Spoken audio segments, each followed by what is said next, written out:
May bagong update na naman si Meta guys about sa mga content natin. Pero yung about sa mga earnings natin, wag nyo lang pansinin kasi wala pa ring update.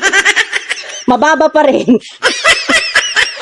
So, ang bagong update ni Meta guys is yung about sa content deletion. Na kapag nag-delete tayo ng content, ay maaapektuhan din po yung earnings natin or yung payout natin. Hindi na siya tulad ng dati guys na okay lang na i-delete natin yung mga content natin noon na hindi na kumikita, tapos i-upload ulit natin para magkaroon ulit siya ng kita. Kasi ganun yung ginagawa ko dati guys, na kapag hindi na kumikita yung content ko, yung ginagawa ko, dina-download ko siya, tapos i-delete, tapos i-re-upload ko ulit siya para magkaroon siya ulit ng panibagong views, taka panibagong earnings. So, iba na ngayon guys, kapag nag-delete ka, apektado rin yung payout account mo, yung payout mo.